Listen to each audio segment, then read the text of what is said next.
Mais uma vez, boa noite a todos. Graça e a paz do Senhor Jesus esteja conosco, né? Nós vamos dar sequência a uma série de mensagens sobre Eu Sou, mas Quero Mudar. A semana passada nós tratamos aqui, o pastor Nino apresentou, eu sou o quê? Desanimado, né? Eu tenho desânimo, mas eu quero mudar. E hoje nós vamos falar sobre eu sou ansioso, mas quero mudar. Olha só, a gente não escapa dessas coisas, né?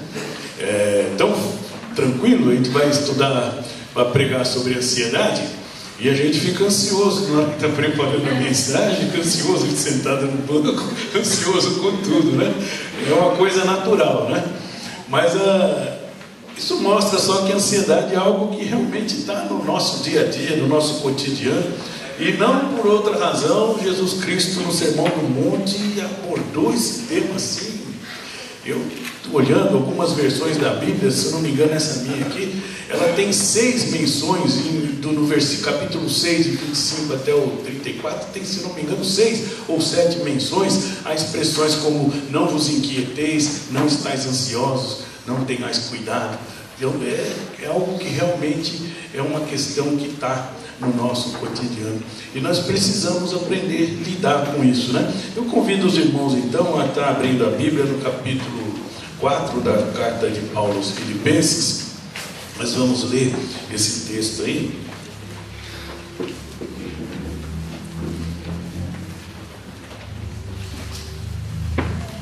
Capítulo 4, carta de Paulo aos Filipenses, versículos 6 e 7.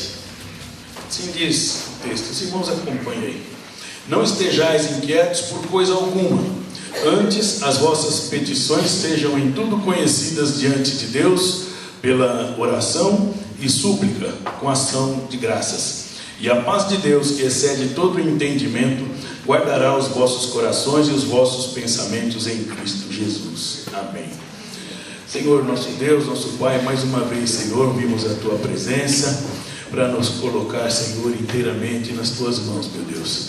Que o Senhor Jesus Cristo possa enviar o Espírito Santo nos nossos corações para estar nos acalmando e livrando, Senhor, aos nossos irmãos que estejam, porventura, passando por momentos de aflição, e que esta palavra, ó Deus, possa ter guarida nos corações. Amém. Esse texto que a gente viu já é um texto bem conhecido e reporta uma inquietação que estava acontecendo ali com os filipenses, decorrente de um episódio lá, de um desentendimento que teria havido entre duas pessoas.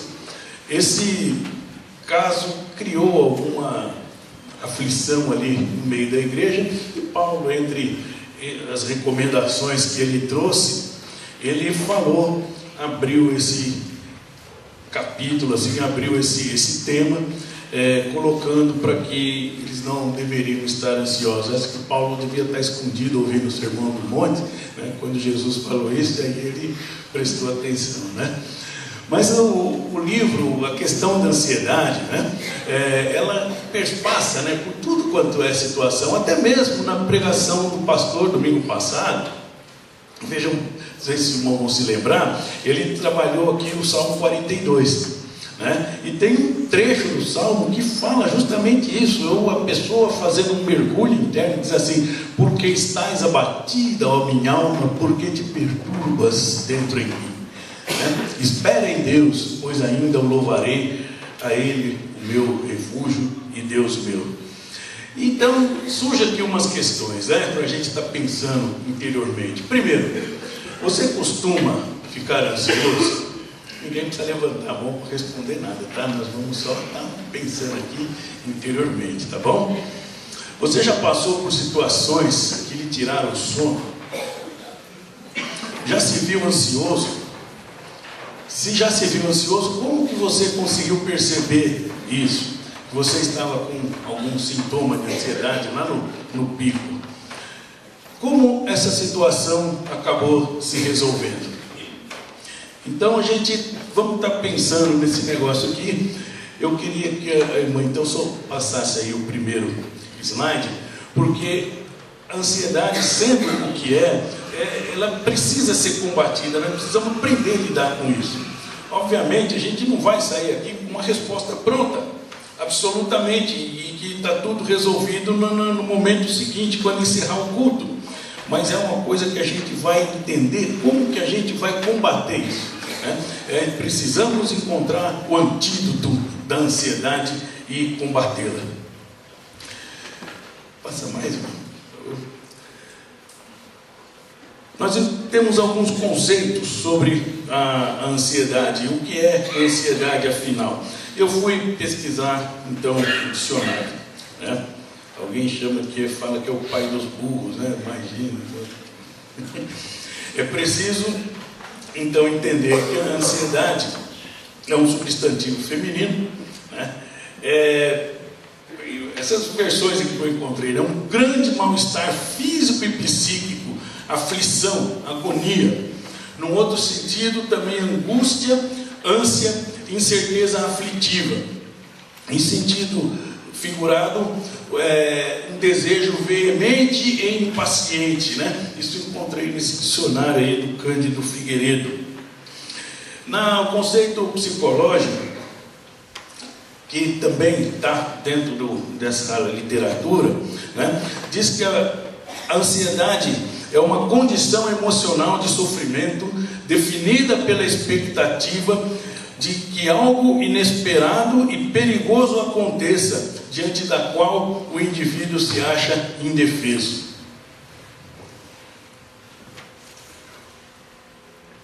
Há algumas coisas na nossa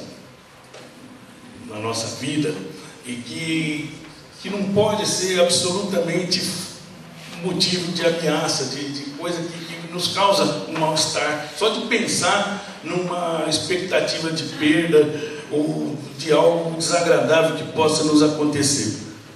O terapeuta Gary Collins, um terapeuta cristão, ele escreveu num livro sobre aconselhamento cristão, da edição Vida Nova, alguma coisa no seguinte sentido, não é literalmente as palavras dele, mas é um excerto, digamos, que eu fiz, né? Ansiedade é um mal que atinge a todos, com transtornos em maior ou menor grau, podendo assumir proporções tais que levem à enfermidade.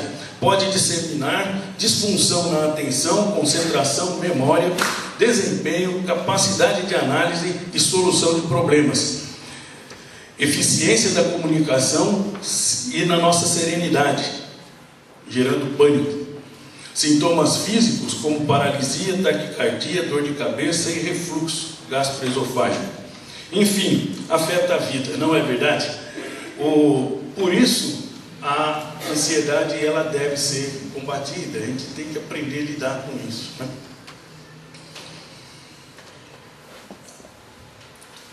Um psicólogo americano chamado Abraham Maslow,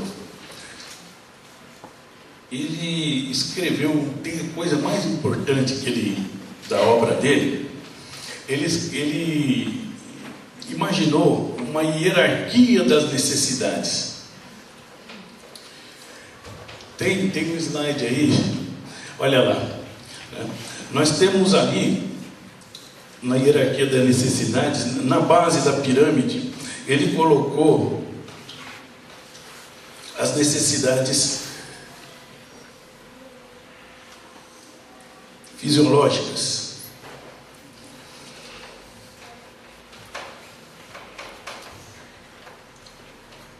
Fome, sede, respiração, abrigo e também o sexo ali colocado nessa base. Colocou num patamar um pouco menor as necessidades de segurança. É o segundo nível de hierarquia. Vocês estão vendo ali, né? Depois, necessidades sociais. Terceiro nível da pirâmide. Nesse grupo estão a necessidade de se sentir fazer parte de um grupo social. Necessidade de status ou estima. Necessidade de autorrealização.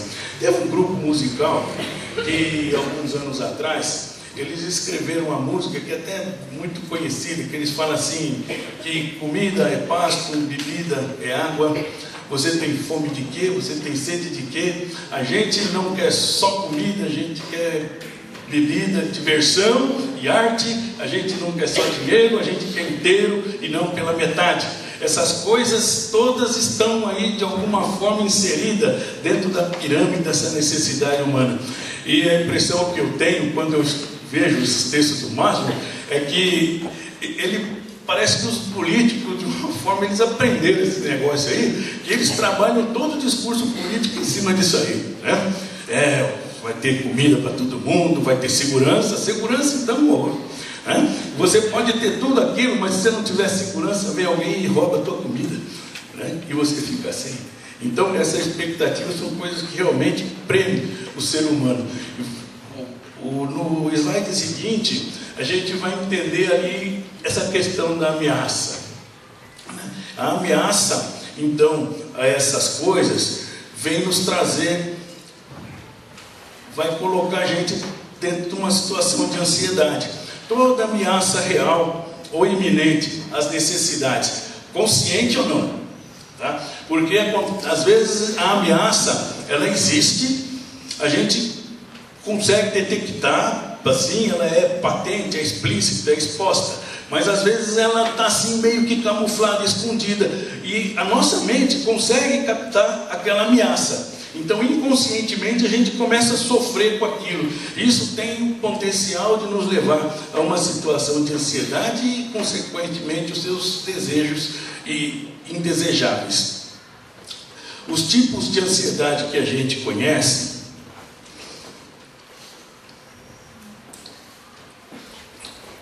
nós temos aí. O primeiro deles que nós encontramos são esses sintomas do transtorno do pânico.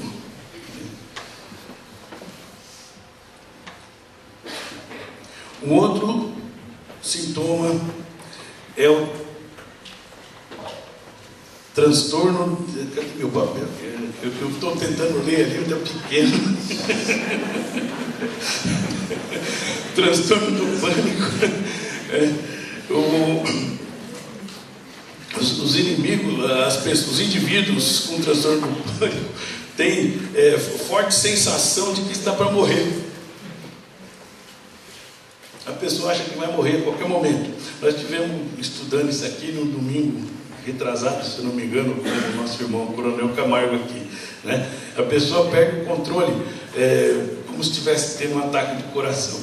E é gozado que essa coisa do pânico, esse tipo de ansiedade, às vezes a gente tem assim um mal-estar, um desconforto assim no peito, a gente corre lá para medir a pressão. Se a pressão dá alta, aí pronto, aí ela aumenta mais, porque você fica nervoso, né? Aí você vai no médico, e se dá um remédio, então, você acha que você está tendo. Eu estou falando isso aqui, irmãos, porque eu já fui no pronto-socorro achando que eu estava infartando. Achei que eu estava infartando. Eu fiz umas estrepulias digestivas, comi umas coisas que não devia, e muito queijo, muito negócio assim, a pressão foi lá para cima, e aí eu fui parar no hospital. Depois cheguei lá no SUS, pressão 17, as amigas da Aninha lá me pegaram, me puseram no carimbo amarelo, me levaram lá para dentro, você está detido, eu não saio daqui enquanto sua pressão não abaixar, né? E a gente vai dar uma coisa, e aí você vai fazendo aquele monte de exame, vai montando coisa, né? O transtorno da ansiedade generalizada, que aí tem uma sigla, TAG, o estresse ou preocupações excessivas e pode ser levantados como causa de pensamentos que geram ansiedade. Ou seja, o cara não tem que pensar, não está acontecendo nada, mas ele começa a pensar e imaginar o negócio. Tem uma disciplina chamada neurolinguística, né? Onde chama esse negócio aí de alucinação. O pessoal que tem aula na classe comigo já deve ter ouvido eu falar isso, né? O que são essas alucinações? É mais fácil de explicar com um exemplo. Você chega na sua sala, vai lá, vai fazer uma entrevista de emprego ou um teste, né? E aqui naquele teste, tem lá um grupo que começa a fazer a prova rapidinho, entrega, vai embora e você não sabe nada. Você começa a olhar aquele negócio, você começa a pensar, nossa, aquele moreno ali, acho que ele sabe muito, que ele já deve estar com a vaga. Nossa, aquele outro japonês ali, ele acertou todas de matemática. E eu estou aqui enroscado, não consigo nem mexer no negócio, né? E aquela ansiedade vai te dar um problema de fundo psicológico que nós vamos ver daqui a pouco, né, no próximo quadro, né? São alucinações, você fica alucinando ali, imaginando coisas, em vez de concentrar no que você tem que fazer ali, né? Uma fobia social, também chamada de ansiedade social. Um dos tipos de ansiedade mais comum acontece sempre em situações públicas. Nem vou falar do exemplo do cara que vai subir no púlpito para falar para uma multidão assim, né? Enorme, né? É um tipo de uma fobia social que dá, é um tipo de ansiedade que tem, né? O pastor Nino não tem esse, que ele prega muito, ele já sabe, né? Um transtorno obsessivo compulsivo ou TOC, por sua vez, é o medo de perder o controle ou ser responsável por algo terrível para si ou para os outros. Ele está relacionado aí à culpa. O transtorno de estresse pós-traumático, causado por um trauma, alguma coisa que realmente aconteceu com você, e aquilo te causa uma situação de ansiedade terrível, um negócio que sai do teu controle. E os sintomas psicológicos da ansiedade. Vamos passar aí? Transtornos psicológicos, sintomas psicológicos.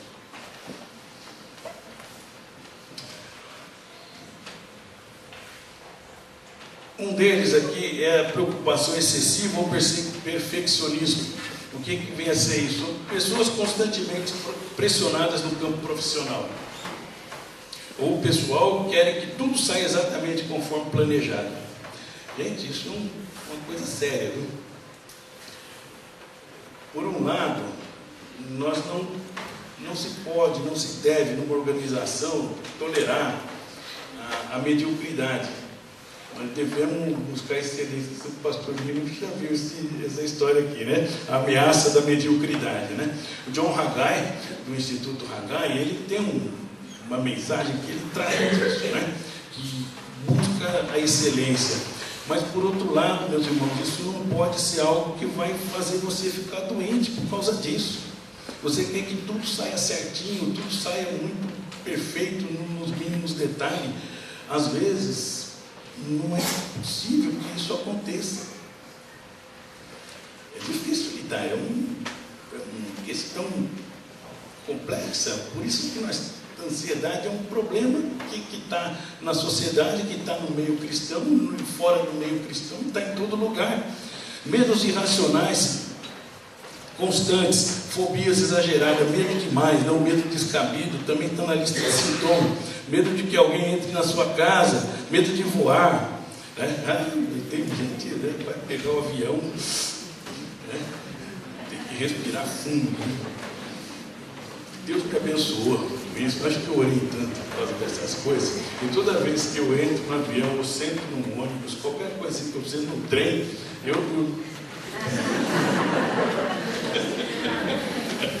tem gente aqui que não me deixa mentir.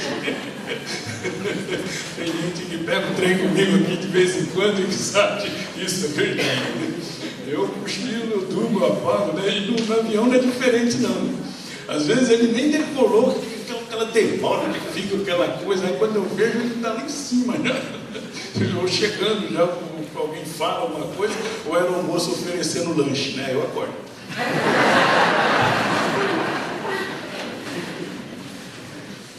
Eu acho que tem que acordar, né? Lembranças ruins, né? Eventos ruins que aconteceram no passado é algo natural que aconteça conosco. Quando a gente não consegue se livrar de uma lembrança ruim, um sentimento, aquele episódio assim, passa a ser como que constantemente revivido, né? Isso pode desencadear um trauma na gente e desencadear uma crise, né? A gente começa a ficar ansioso quando você começa a perceber que alguma situação está ficando parecida com aquela que te amargurou lá atrás. E os sintomas físicos, aqui é o psicológico físico, né? Nem sempre eles estão ligados ao transtorno de ansiedade, né? De qualquer forma, a gente tem que ficar atento. Eu tive uma questão na minha vida, que eu estava aí com 19 anos, e eu tinha que ir para o exército. Eu passei uma semana inteira, meus irmãos, visitando aquela casinha fechada que tem um assento branco assim. Eu não conseguia, ficava com diarreia. Mas assim, eu estava tranquilo, mas aquele negócio estava lá por dentro, né? Uma outra situação, eu tinha que fazer uma prova, eu tinha que tirar uns 500 na prova, época da faculdade, né? Quem fez engenharia sabe bem como que são as provas de engenharia, ou quem está fazendo, né? É cruel, né, irmão? É uma maldade aquilo ali, para causar ansiedade na pessoa, é terrível, né? Nós precisamos aprender a lidar com a ansiedade, né? Para que você possa ter também um bom desempenho nas coisas, né? E eu olhava para as letras assim, e parecia que eu estava vesgo, e que uma letra muito alta por cima da outra dava uma vertigem, eu não conseguia ler o que tinha na prova, ler o exercício para escrever, tamanha ansiedade que eu precisava. E eu passei o ano inteiro tirando 4,5, 4,25, 4,5, 4,25. Aí eu varei a noite estudando para fazer os últimos exames. Eu tirei 4,5, 4,25 de novo.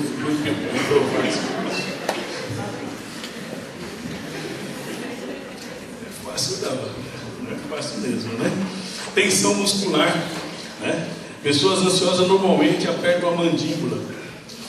Dentistas.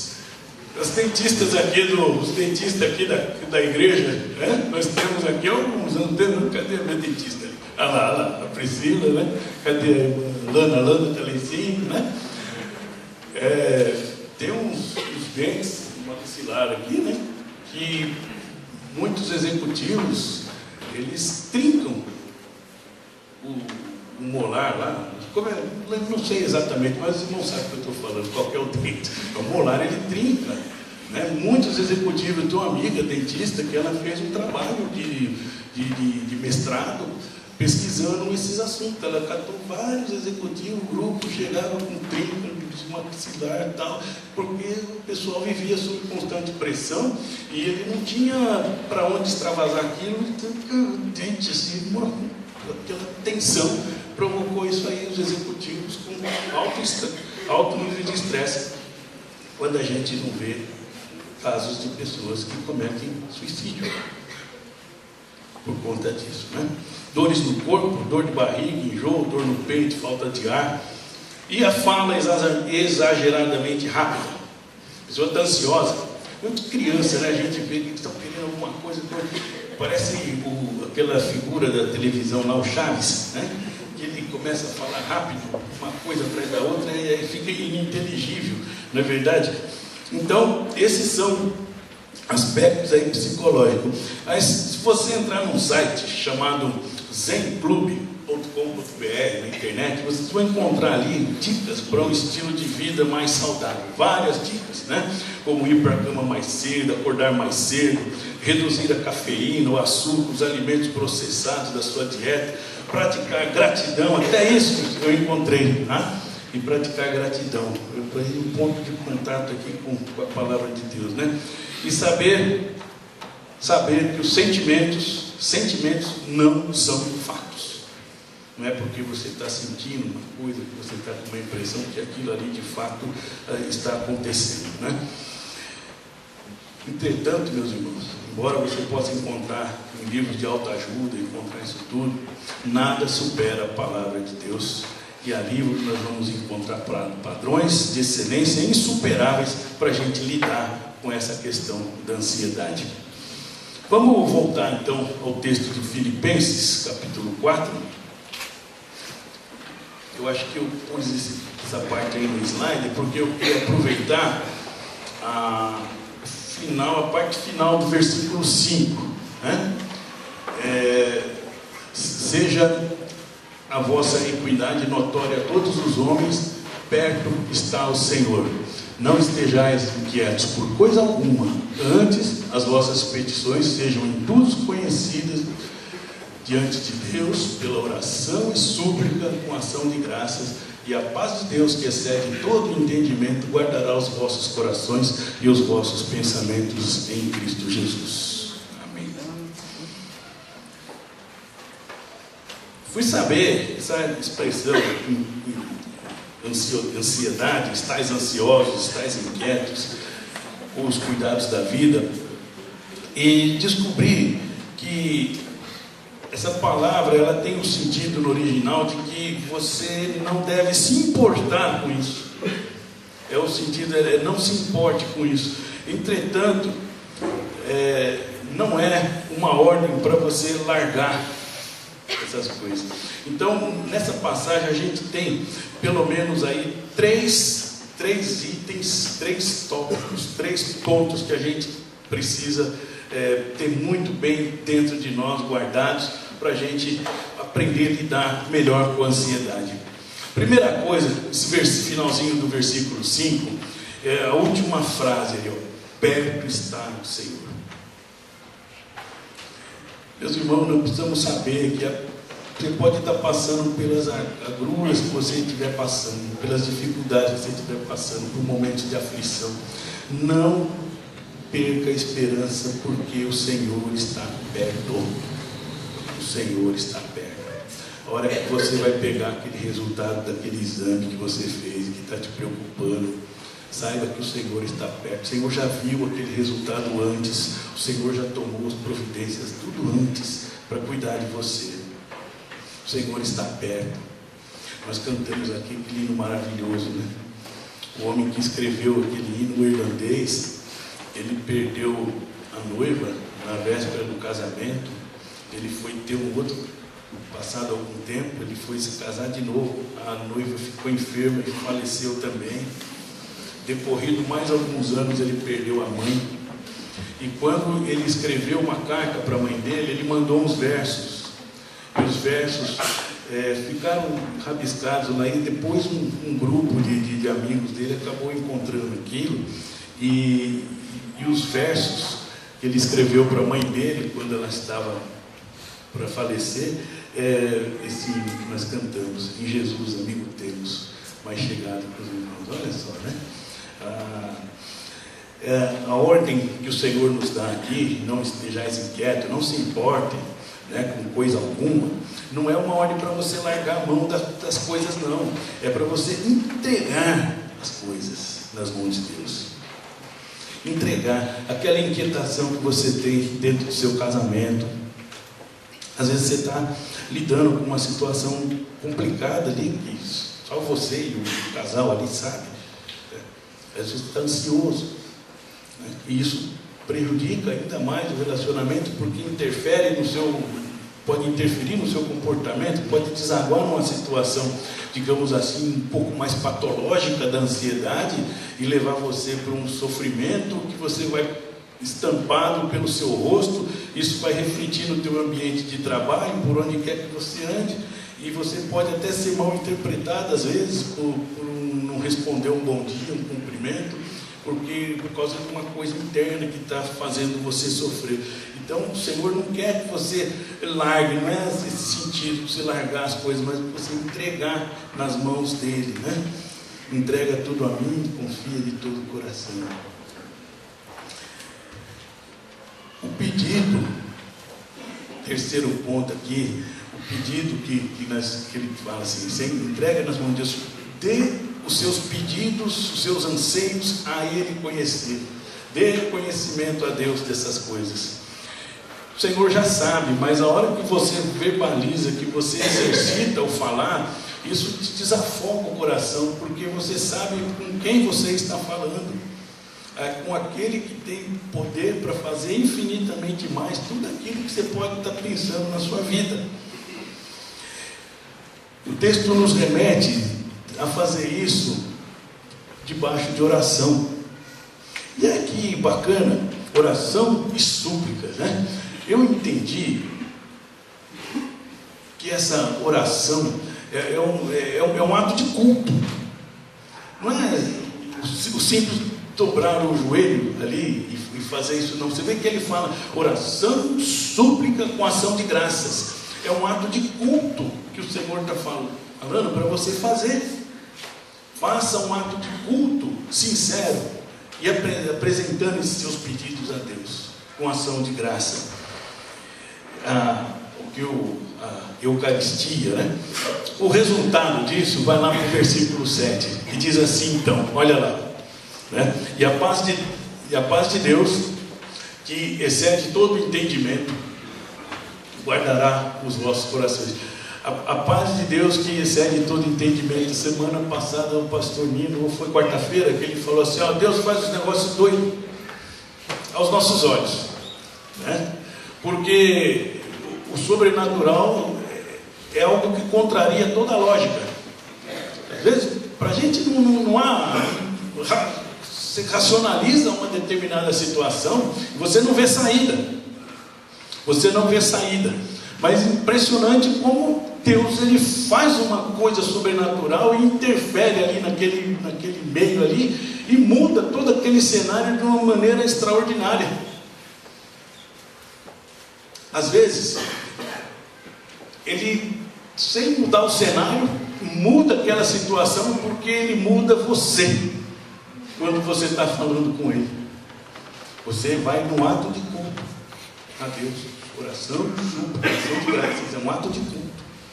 E por meio desse ato de culto, você é transformado na sua mente. E diz então, e a paz de Deus que excede todo entendimento, a paz de Deus que é sobrenatural, a paz de Deus que não está dentro dessa mesma lógica que a gente vê aqui nesse mundo, ela vai superar isso e vai guardar os vossos corações. Guardar os vossos corações da taquicardia, do sintoma dessas porcaria toda que a ansiedade causa na gente, todo esse mal-estar, todo esse sofrimento, toda essa angústia.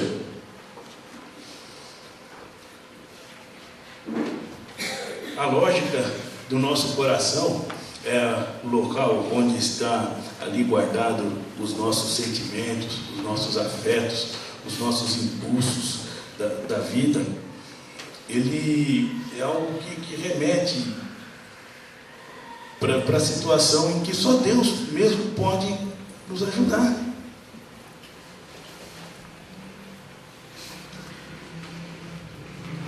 Eu concluo trazendo aqui uma frase do amigo e pastor Walter Hernani. Muitas pessoas e situações querem roubar a sua paz. Mantenha o foco no príncipe da paz. Se você ainda não entregou sua vida a Jesus Cristo, faça isso. O Senhor Jesus, quando Ele, por várias vezes, Ele fez referência nas Escrituras, no Sermão do Monte especialmente, a não andeis ansiosos, a não vos preocupeis, etc. E várias citações Ele faz naquele sermão. Esse Senhor Jesus, Ele não disse isso simplesmente para que você ficasse largado sozinho, mas Ele quer que a gente entregue. E nesse mesmo Evangelho da Salvação, capítulo 11, versículo 28 do Evangelho de Mateus, Ele diz lá, que vinde a mim, vós que estáis cansados e oprimidos, e eu vos aliviarei. Tomai sobre vós o meu jugo, e aprendei de mim, que sou manso e humilde de coração, e encontrareis descanso para as vossas almas, porque o meu jugo é suave, e o meu fardo é leve. Eu peço aos irmãos que vamos abaixar nossas cabeças, vamos orar a Deus, nesse momento. Eu queria pedir o pastor Nino, pode vir aqui à frente, dirigir então essa oração, depois a gente vai... A palavra falou com você hoje, você que está preocupado, ansioso. Não, eu não vou pregar de novo, não precisa, foi tão bem pregada a palavra do Senhor. Mas eu quero convidar você a interagir com essa palavra. Amanhã é segunda-feira, eu não sei o que te espera, Talvez você esteja bem preocupado com essa semana. Mas se lembre, perto está o Senhor. Se lembre que você precisa deixar tudo o que te inquieta nas mãos daquele que pode resolver. Eu não posso, você não pode, mas o Eterno pode. Quero encorajar você a colocar a sua ansiedade diante do Senhor. Quero convidar você a orar comigo, uma oração que é a modelo dessa série, com 3 frases. Eu sou ansioso, mas quero mudar. Eu sou ansioso, mas posso mudar. Eu sou ansioso, mas em nome de Jesus, eu vou mudar. Deus falou com você? Se coloque em pé, eu quero orar por você nesta hora, em nome de Jesus. Deus abençoe, Deus abençoe. Deus abençoe a dona Maria. Deus abençoe, Deus abençoe. Deus abençoe. Senhor, obrigado pela tua palavra, Senhor. Obrigado pela tua palavra. Obrigado pelo teu servo que a trouxe, que a comunicou com clareza, com graça, com unção. E nessa hora, Pai, junto com os meus irmãos, eu quero orar, quero pedir, quero declarar inicialmente que eu sou ansioso, mas eu quero mudar, Senhor. Eu quero mudar. Eu não quero viver todas essas consequências físicas, emocionais e espirituais que a ansiedade produz. Senhor, eu descobri à luz da tua palavra que eu posso mudar, e o meu coração está cheio de fé e de esperança, junto com os irmãos que estão em pé agora, para clamar com essa esperança que eu posso mudar.